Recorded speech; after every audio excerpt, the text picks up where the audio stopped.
Hi everyone, it's Helen from Mindgift. I'm going to give you a summary today of some of the tips that I've already given you. I know I promised that last week. So I've already talked about a number of things, and you'll find them, tools if you like, and you'll find them on our Mindgift page and my personal page, Helen Claire Jones, on Facebook Live. We've decided to start doing some of these on YouTube now, because then actually they're easier to find for people later. So I'm going to give you a summary, as I say, of some of the tips that we've talked to you about so far during this period while we're all staying at home and staying safe.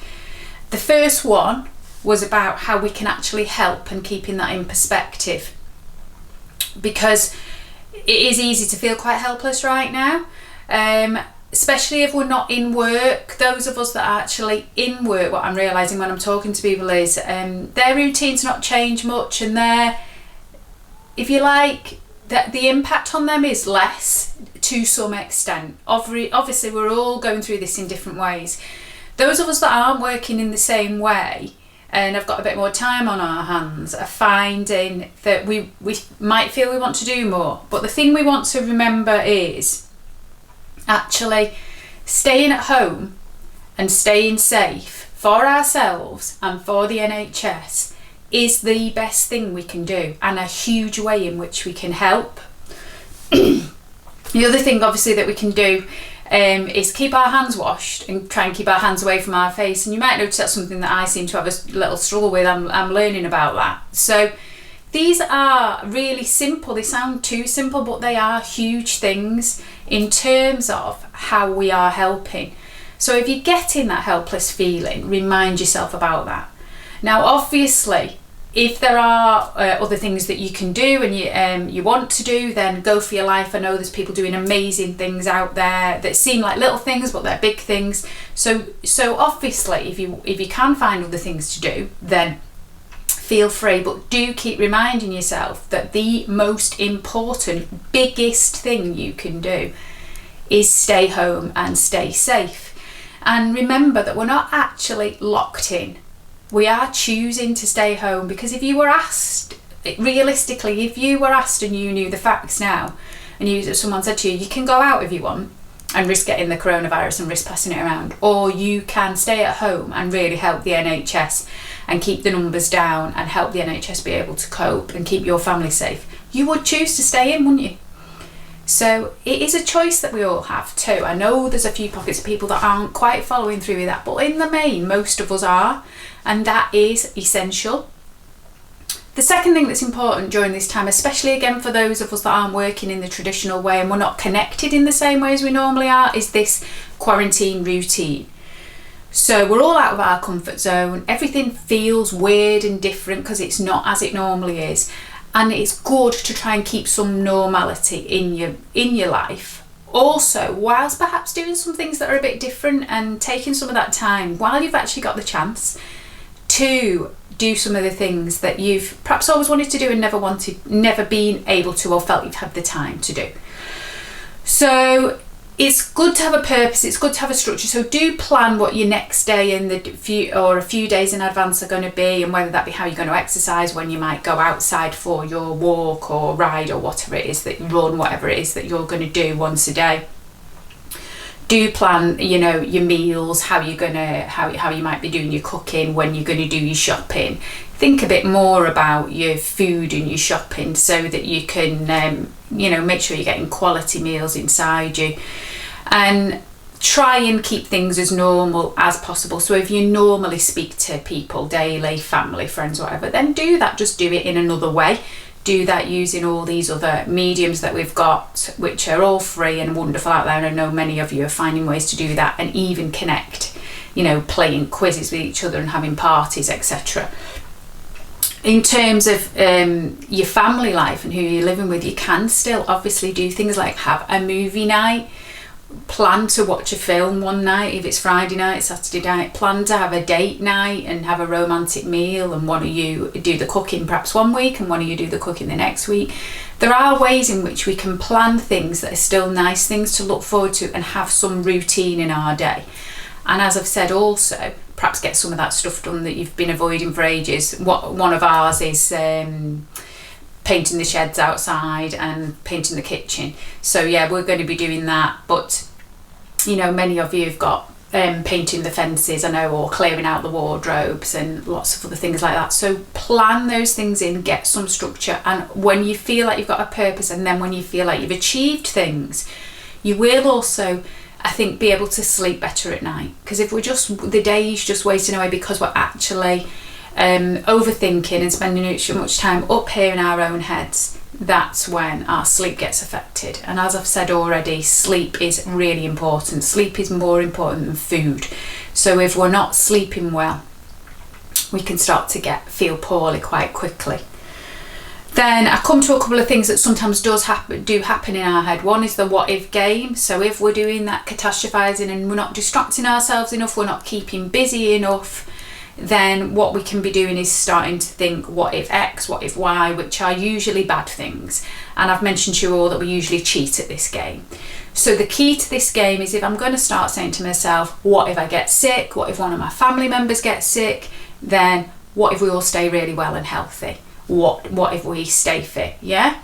We have to play the opposite of the game. And if we can introduce some humour into that, then that's always a really good thing to do. So actually you might say something like, I know there's a lot of people that were planning weddings and sadly we've had to cancel, but coming up to those weddings we often think, oh, what if it rains, or I hope it doesn't rain. But actually, what if it's so boiling hot that we're all too hot and we're all dripping in sweat? Now that might sound also like another catastrophe, but it is that opposite, okay? And we need to do that to trip our mind and create a bit of fun in this situation. So what if it's too sunny? Yeah, what if it rains? What if it's too sunny? So with the what if game, whatever it is you find your mind catastrophizing about, then do the opposite. Think the opposite, write them down, and also bring a bit of humour in. So, you know, when we're thinking about things like, oh my God, my husband or my wife is absolutely driving me mad, God, I might end up shooting him. Well, what if actually I end up loving him or her even more than ever, and our relationship gets stronger and stronger and stronger for this time and quality time that we've got together. So with the what if game, as I say, you must play the opposite and you mustn't cheat.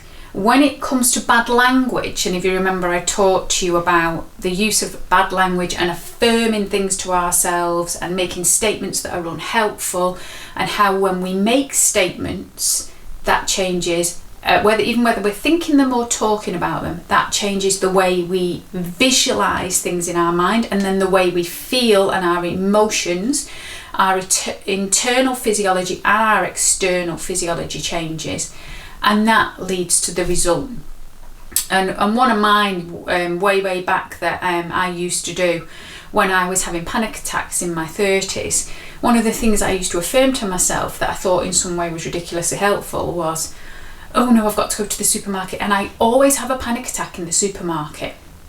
And you should actually say to myself, oh no, I always have a panic attack in the supermarket. I don't want to have a panic attack in the supermarket, but I always have one. Now, frankly, two things about that. The first one was the word always, which is a generalisation, and actually was not true, because I was in my 30s, and actually for 30 odd years, decades, I'd been going to the supermarket without ever having panic attacks. So it was a complete lie that I was telling myself, and yet I was using the word always for this period of time, which was actually a matter of months, in which I was having some panic attacks when I went to the supermarket. So that was the first thing about that statement. And the second thing was the word and the term panic attacks, which was obviously creating visualizations of what happens in the supermarket, or what experience I'd had in the supermarket of those panic attacks, and then changing my emotions and feelings and physiology around that, which was leading me straight into the result of a panic attack. So what I had to start to realise was, number one, you're telling yourself a lie actually, Helen. Because if you start to say to yourself, for 30 odd years you went to the supermarket perfectly well and easily and calmly and in a relaxed manner, and you completed the shopping, that would actually be true. For 30 odd years, that's what I did. So I had to check the facts, and you remember that I've taught you about checking the facts. And the second thing in that was then, so if I used to do that, and I did that in the past for 30 odd years, well actually, then I want to go to the supermarket now, and be calm and complete the shopping and go in a relaxed manner. So how can I stay relaxed? So I'd start to ask myself better questions, and this is what I talked to you about when it came to affirmations. So how can I stay relaxed? Who can help me? What could I do? What are my choices? How could I change how I'm feeling? And my mind would then go and find answers to that and help me realise and understand that what I was affirming to myself at that time wasn't helpful, but actually I could affirm something much better to myself about the fact that I'd always been to this, always actually for 30 odd years, gone to the supermarket perfectly well, calmly, and completed the shopping. So I can do that again. So I hope that one's a bit of a good reminder about the bad language. I also talked to you a little bit about time travel and thinking about in the future, and it's difficult to think into the future at the moment because I know it's likely to be different. None of us know how we're going to come out of this, but I think we all kind of acknowledge that probably life will change in some way because we've all had a new experience that's given us a different perspective. But what might that look like? So I'm thinking about a time when me and my family can perhaps go and have a picnic in the park somewhere and all be together and enjoy ourselves one sunny day, or maybe all go for a walk up Snowdon or one of the other amazing places in the lakes or the Peak District or anywhere like that where we all love to go. So think about those things you can look towards in the future and think, well, in June or in September or in just a matter of months' time, actually, where we all might be and what we might be doing and how life might have changed in terms of how much you appreciate what is really important as opposed to stuff, because we all know how we buy a lot of stuff, don't we? And then lastly, the other one that I talked to you about, which I just mentioned a minute ago, was this checking of the facts.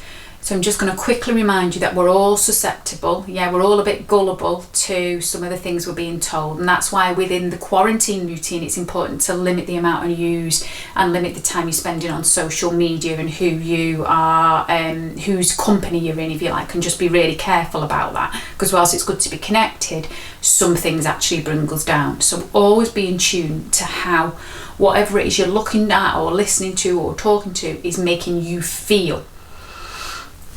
So check the facts. If some of the things that you're being told, and yes, we'll all have our own biases based on our own values, beliefs and experiences, as I've said to you before, and political biases, but check how they're making you feel. And if they are bringing you down, making you feel sad, anxious, worried, any of those things, then check them. Flip the opposite. So the other day, a little simple one I noticed was, I looked at the weather and it said, there's a 30% chance of rain.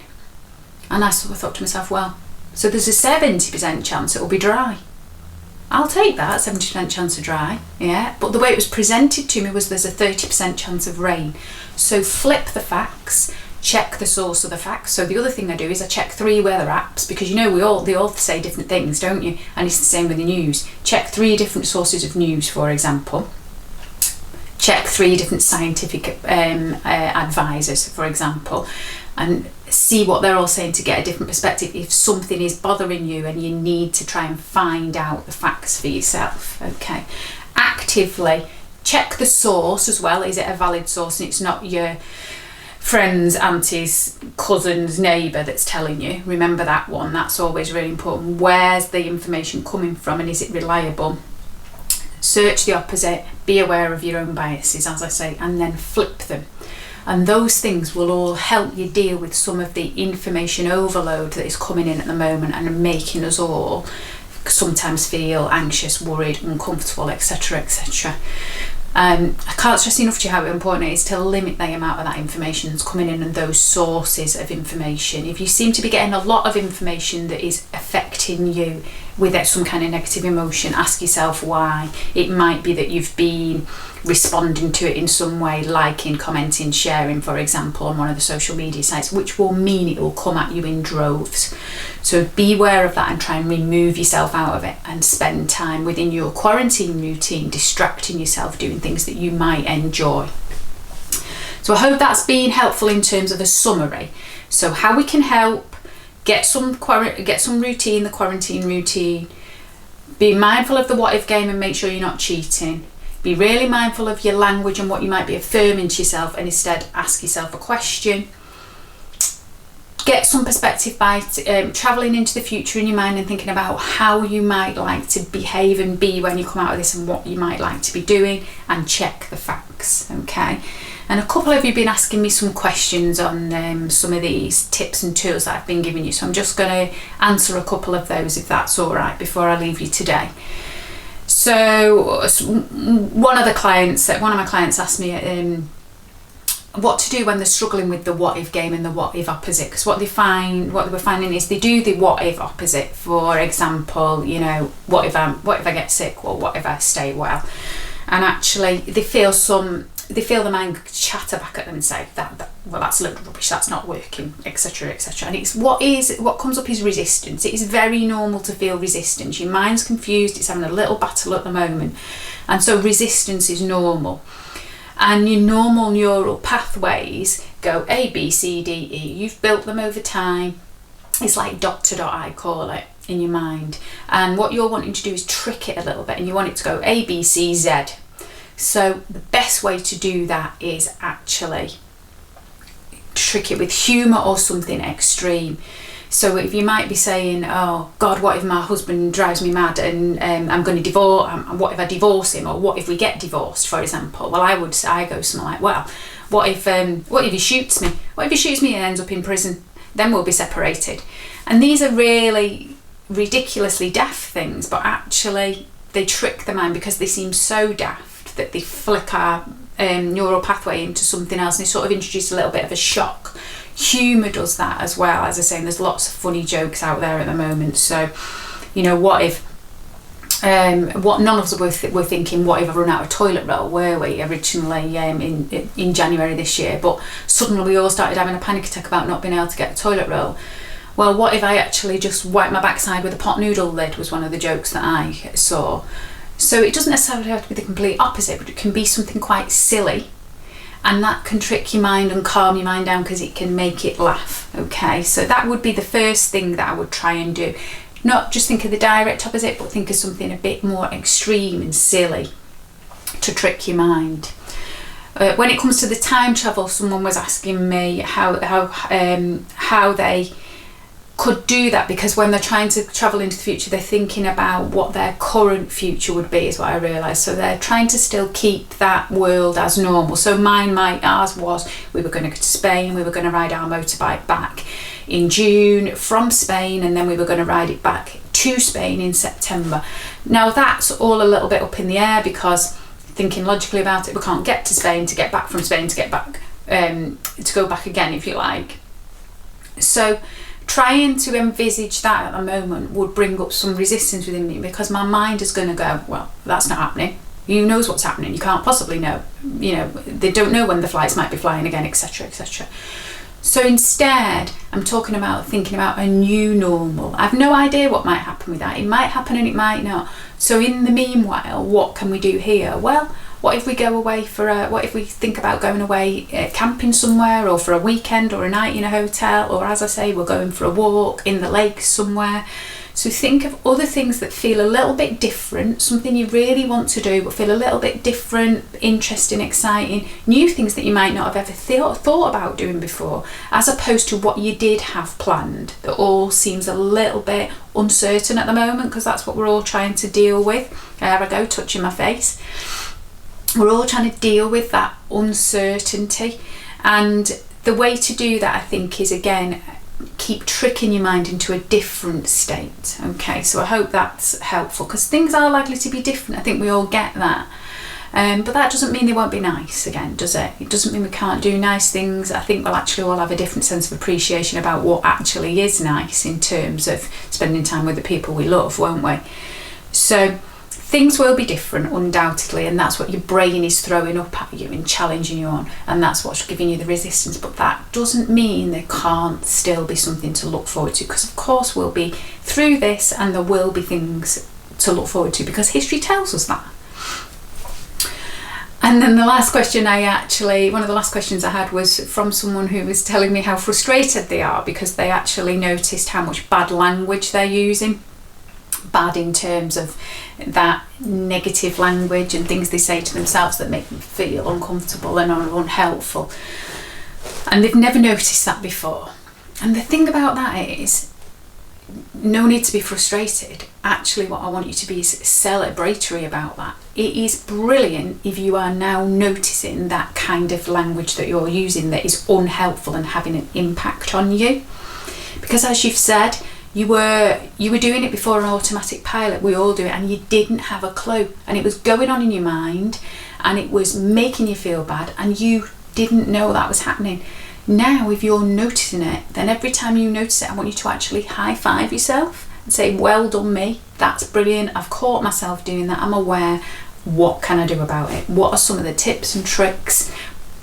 But even if I'm just aware of it and I high five and acknowledge it, go, well done, that is a brilliant thing, because awareness is the first point of change. So bear that in mind and give yourself a pat on the back for becoming aware, because that is the first point of change, as I keep saying, and you noticing and acknowledging that you can change. The only way you can change is if you know it's something is happening and you didn't before. So I would say celebrate that and almost laugh at yourself for it and go, oh, there I am again, giving myself that crap, and high five it and move on. If it continues to bother you, the bad language, the whatever the thing is you're saying to yourself, then use some of the tips and tricks, as I say, the what if opposite, check the facts, time travel into the future, remind yourself how you can help, etc. But be kind to yourself for noticing. And that brings me into next week's tip, which will be talking about something called the technique I call be your own best friend. And you might all be going, oh yeah, I know what you mean, I know I need to be nice to myself, no. But trust me, you do not have a clue what I'm talking about. We all think that you know what I mean by be your own best friend, but I'll be telling you a story next week to help you understand that you very often aren't your own best friend, and hammering home the point about why you need to be your own best friend first and help yourself in a time like this before you can help anyone else. So meanwhile, join me next week while I do that for you. Meanwhile, stay safe. Keep thinking and reminding yourself of those tips. And like I say, you can find them on the Facebook page under videos on our Facebook page if you want to revisit any of them. Stay safe, take care of yourselves, and I'll see you all again soon. Bye for now.